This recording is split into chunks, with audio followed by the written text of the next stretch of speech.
ഞാൻ doctor Akhil S L P K Das institute of medical സയൻസിൽ emergency medicine assistant പ്രൊഫസറായിട്ട് സേവനമനുഷ്ഠിക്കുന്നു. ഞാൻ doctor Chanchal K S P K Das institute of medical സയൻസിൽ emergency physician കൺസൾട്ടൻ്റായി വർക്ക് ചെയ്യുന്നു. ഞാൻ doctor Muhammad Jasin P K Das institute of medical സയൻസിൽ എമർജൻസി വിഭാഗത്തിൽ കൺസൾട്ടൻറ്റ് എമർജൻസി ഫിസിഷ്യനായിട്ട് സേവനമനുഷ്ഠിച്ചു വരുന്നു. ഞാൻ ഡോക്ടർ നജിദിൽ P K Das institute of medical സയൻസിൽ കൺസൾട്ടൻറ്റ് എമർജൻസി ഫിസിഷ്യനായിട്ട് സേവനമനുഷ്ഠിക്കുന്നു. ഞാൻ doctor Muhammad Mustafa P K Das institute of medical സയൻസിൽ കൺസൾട്ടന്റ് എമർജൻസി ഫിസിഷ്യനായി സേവനം അനുഷ്ഠിക്കുന്നു.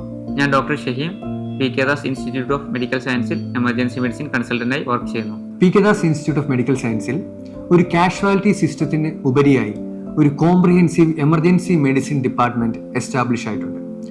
ഇവിടെ പോസ്റ്റ് ഗ്രാജുവേഷൻ NMC റെക്കഗ്നൈസ്ഡ് ആയിട്ടുള്ള MD DNB കഴിഞ്ഞിട്ടുള്ള 6 എമർജൻസി മെഡിസിൻ കൺസൾട്ടൻസ് ആണ് സേവനം അനുഷ്ഠിച്ചു വരുന്നത്. നിങ്ങൾക്കറിയാമല്ലോ, എല്ലാ രോഗികളും അവരുടെ ഏറ്റവും മോശപ്പെട്ട അവസ്ഥയിലാണ് ഒരു എമർജൻസി ഡിപ്പാർട്ട്മെന്റിലോട്ട് എത്തിച്ചേരുന്നത്. അവർക്കപ്പോൾ ചിലപ്പോൾ ഒരാൾക്ക് സ്ട്രോക്ക് ആവാം, ഒരാൾക്ക് ഹാർട്ട് അറ്റാക്ക് ആവാം, ചിലപ്പോൾ കാർഡിയാക് അറസ്റ്റിലായിരിക്കാം ഒരാൾ വരുന്നത്. പക്ഷെ ഏതുവിധ രോഗികൾ വന്നാലും, അതിപ്പോൾ ഒരു ദിവസം പ്രായമായ കുഞ്ഞായാലും 90 വയസ്സായ വയോധികയായാലും എമർജൻസി ഡിപ്പാർട്ട്മെന്റിൽ നമ്മൾ അവർക്ക് ട്രീറ്റ്മെന്റ് കൊടുക്കുന്നതാണ്. ലോകമെമ്പാടും ഉള്ളതുപോലെ നമ്മുടെ നാട്ടിലും വാഹന അപകടങ്ങൾ വളരെ കൂടുതലായി ഇപ്പോൾ കാണപ്പെടുന്നു.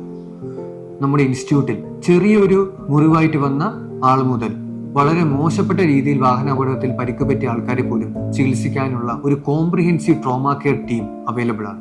അതിൽ surgeons, neuro surgeons, plastic surgeons, orthopaedician മുതലായ ബാക്കി എല്ലാ സർജിക്കൽ സ്പെഷ്യാലിറ്റിയുടെ ഡോക്ടേഴ്സും അവൈലബിൾ ആണ്.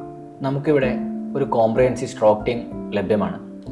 ന്യൂറോളജി ഡിപ്പാർട്ട്മെന്റിന്റെ സഹായത്തോടു കൂടി എല്ലാവിധ ആധുനിക ചികിത്സാ രീതികളും ഒരു സ്ട്രോക്ക് പേഷ്യന്റിന് ഇവിടെ നിന്നും ലഭ്യമാണ്. അതേപോലെ തന്നെ ഹൃദയ സംബന്ധമായ ഏത് അത്യാഹിതങ്ങളും ചികിത്സിക്കാൻ ഞങ്ങളുടെ എമർജൻസി ഡിപ്പാർട്ട്മെന്റ് സജ്ജരാണ്. ഞങ്ങളുടെ എമർജൻസി കൂടെ തന്നെ ചേർന്ന് പ്രവർത്തിക്കുന്ന 24 മണിക്കൂറും അവൈലബിൾ ആയിട്ടുള്ള കാത്ത് ലാബ് നമ്മുടെ ഹോസ്പിറ്റലിൽ സജ്ജീകരിച്ചിട്ടുണ്ട്. ഇതുപോലെ ഏത് അത്യാഹിത വിഭാഗത്തിലും പ്രായഭേദമന്യേ ഏത് രോഗിക്കും ചികിത്സ നൽകാൻ ഞങ്ങൾ എല്ലാവരും സജ്ജരാണ്.